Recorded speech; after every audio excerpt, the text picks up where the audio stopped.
के विधानसभा चुनाव में प्रचंड जीत हासिल करने के बाद कांग्रेस पार्टी ने अहम रणनीतियां बनाना शुरू कर दिया है।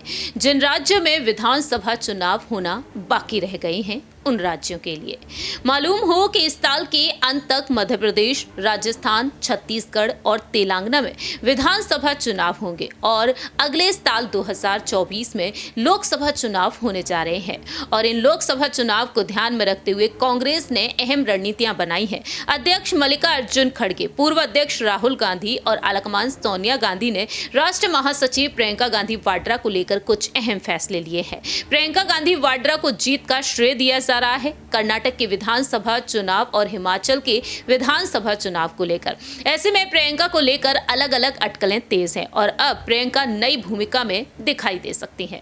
नमस्कार, मैं प्रांशी राठौर और आप देख रही हैं नेक्स्ट 9 न्यूज। दरअसल आपको बता दें कि 12 जून के दिन प्रियंका गांधी वाड्रा मध्य प्रदेश पहुंची।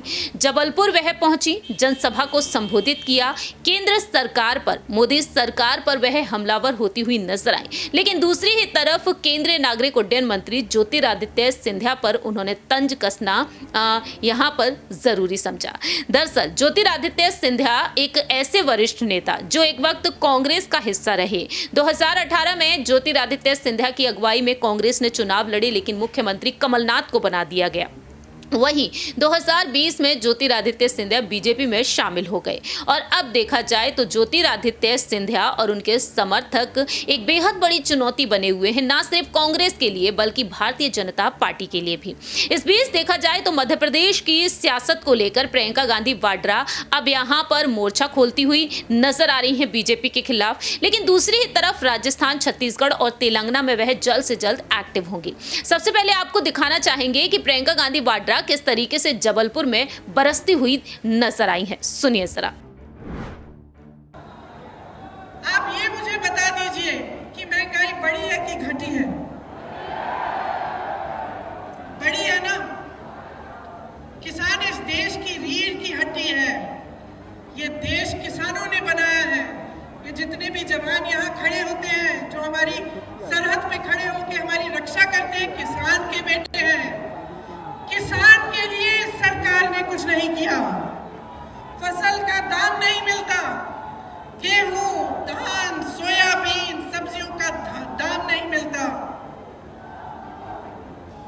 4000 करोड़ का घोटाला तो इन्होंने अपने ओलावृष्टि के फसलों में, जब फसल बर्बाद हुई थी तो जो आपको मुआवजा मिलना था उसमें इन्होंने 4000 करोड़ का घोटाला कर डाला। किसान को मुआवजा नहीं मिला, इन्होंने फर्जी मुआवजे बांट दिए। तो देखिए, चाहे किसान हो, चाहे मेरी आदिवासी बहन भाई हो, जिनके खिलाफ अत्याचार बढ़ रहा है, जिनको कोंदो, कुटकी और अन्य उपज का दाम नहीं मिलता, जिनको वन अधिकार नहीं मिलता, चाहे मेरी बहनें हो, चाहे प्रदेश के नौजवान हो, किसी के लिए कुछ नहीं हो रहा है। ये सरकार चली है तो घोटालों के लिए चली है, भ्रष्टाचार करने के लिए चली है। और जैसे हमने भाजपा के नेताओं को पूरे देश भर में देखा है, सत्ता के लिए कुछ भी कर डालेंगे। मुझे अफसोस है कि मध्य प्रदेश के हमारे भी कुछ ऐसे नेता थे जो सत्ता की वजह से छोड़ के चले गए, अपनी विचारधारा भूल गए। आपने सुना कि किस तरीके से प्रियंका गांधी वाड्रा यहां पर अपनी बात रखती हुई देखी गई। अब देखा जाए तो मध्य प्रदेश में उनके दौरे के बाद अब प्रियंका को लेकर और भी अटकलें तेज हो चुकी हैं। दरअसल आपको बता दें कि राहुल गांधी जो मोदी सरनेम ने मानहानि केस में फंसे हुए हैं, राहुल गांधी की लोकसभा से सदस्यता रद्द की जा चुकी है। गुजरात हाईकोर्ट ने अपने फैसले को सुरक्षित रखा है। अगर गुजरात हाईकोर्ट का फैसला राहुल गांधी के पक्ष में आता है, अगर उनकी सजा पर स्टे लग जाता है तो उनकी सदस्यता बहाल हो जाएगी। लेकिन अगर नहीं होती है तो आखिरकार पीएम पद की दावेदारी के लिए विपक्ष का चेहरा कौन होगा? तो यहां पर प्रियंका गांधी वाड्रा का नाम आगे आता हुआ नजर आया। आचार्य प्रमोद कृष्णम, जिन्होंने साफ तौर पर कहा कि प्रियंका गांधी वाड्रा को अगर आगे किया जाता है तो वह मोदी सरकार को चुनौती दे सकती हैं, देश के प्रधानमंत्री को वह चुनौती देने में सफल हो सकती हैं। लेकिन दूसरी ही तरफ देखा जाए तो प्रियंका को लेकर यह अटकलें तेज हुई कि लोकसभा चुनाव जब होंगे तो प्रियंका को रायबरेली या फिर अमेठी से आगे किया जाएगा। अगर राहुल गांधी की सदस्यता बहाल हो जाती है तो राहुल गांधी को रायबरेली से और प्रियंका गांधी को अमेठी से आगे किया जा सकता है। लेकिन राहुल गांधी अगर अमेठी से उतरते हैं तो प्रियंका गांधी के लिए सोच विचार किया जाएगा। फिलहाल देखा जाए तो प्रियंका गांधी वाड्रा को लेकर मांग तो ये तक की गई है कि तेलंगाना के मेडक लोकसभा सीट से उन्हें मैदान में उतारा जाए। लेकिन यहां पर ये अटकलें भी तेज हैं कि प्रियंका गांधी को अगर लोकसभा में आगे ना करें तो बेहतर होगा, बल्कि उनकी राज्यसभा में अब एंट्री होनी चाहिए। और ऐसे में देखा जाए तो प्रियंका गांधी अब नई भूमिका में दिखाई दे सकती हैं।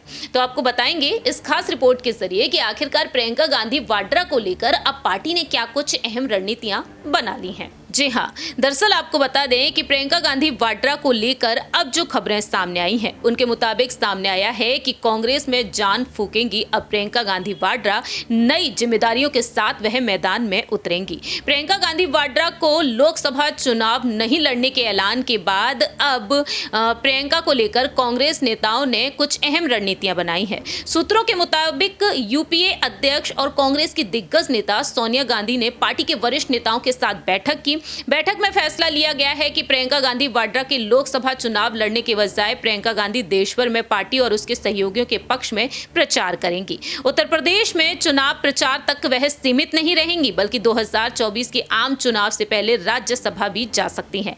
हालांकि प्रियंका को हिमाचल प्रदेश से राज्यसभा भेजने की तैयारी चल रही है। छत्तीसगढ़ के एक राज्यसभा सांसद ने प्रियंका गांधी को राज्यसभा में भेजने के लिए स्वयं इस्तीफा देने की पेशकश की है। इसी तरह से पेशकश पार्टी के 2 अन्य राज्यसभा सांसदों ने भी की है।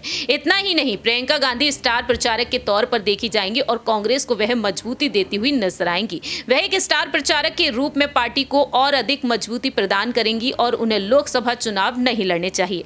पार्टी नेताओं का कहना है कि प्रियंका गांधी लोकसभा चुनाव लड़ती हैं तो उन्हें अपनी सीट पर ध्यान देना होगा, कहीं ज्यादा समय नहीं दे पाएंगी। नेताओं का मानना है कि अगर प्रियंका गांधी पार्टी उम्मीदवारों के लिए प्रचार करेंगी तो कांग्रेस को और भी फायदा होने की उम्मीद है। पार्टी के नेताओं के मुताबिक सामने आया है कि लोकसभा चुनाव लड़ने से प्रियंका गांधी चुनाव में एक बड़ा चेहरा बनकर उभरेंगी। अधिकांश नेताओं की राय ये रही कि कांग्रेस पार्टी को लोकसभा चुनाव में किसी को भी पीएम के चेहरे के रूप में पेश नहीं करना चाहिए, क्योंकि इससे सहयोगी दलों को यूपीए गठबंधन में शामिल होने पर अधिक भरोसा मिलेगा। वहीं प्रियंका गांधी वाड्रा को लेकर ये लंबे वक्त से दावे किए जा रहे हैं कि यूपी के प्रभारी का पद वह जल्द से जल्द छोड़ेंगी। कांग्रेस पार्टी की संभावना ज्यादा है और यहां पर उन्हें यूपी के साथ अन्य राज्यों में प्रभारी बनाया जा सकता है। विधानसभा चुनाव से पहले प्रियंका गांधी की नई भूमिका पर रणनीतियां अब शुरू हो चुकी हैं। वहीं सूत्रों के मुताबिक ये भी तय हुआ है कि नेहरू गांधी परिवार का कोई सदस्य इस बार अमेठी से लोकसभा चुनाव नहीं लड़ेगा। कांग्रेस पार्टी की अब अमेठी सीट से कोई दिलचस्पी नहीं है। ऐसे में देखा जाए तो अपना उम्मीदवार वह नहीं उतारेंगे, ऐसी संभावनाएं जताई जा रही हैं। और सोनिया गांधी के कब्जे वाली रायबरेली सीट को लेकर अब तक कांग्रेस पार्टी कोई अहम फैसला नहीं ले पाई है। तो प्रियंका को लेकर यहां पर ये बातें साफ हो चुकी हैं कि अपने साथी सहयोगियों के लिए वह स्टार प्रचारक के तौर पर मैदान में उतरेंगी और वह अब लोकसभा चुनाव को लेकर मोदी सरकार पर लगातार हमलावर होती हुई नजर आ रही हैं। देखते हैं कि प्रियंका गांधी वाड्रा को मल्लिकार्जुन खड़गे, सोनिया गांधी, राहुल गांधी ये जिम्मेदारियां सौंपते हैं तो क्या वाकई में वह सफल होती हुई नजर आएंगी, क्योंकि महिला वोट बैंक को वह लगातार बढ़ावा दे रही हैं। और प्रियंका की इन बातों से आप कितना सहमत हैं, ये कमेंट सेक्शन में आप बता सकते हैं। आखिरकार प्रियंका गांधी वाड्रा को लोकसभा चुनाव लड़ने चाहिए या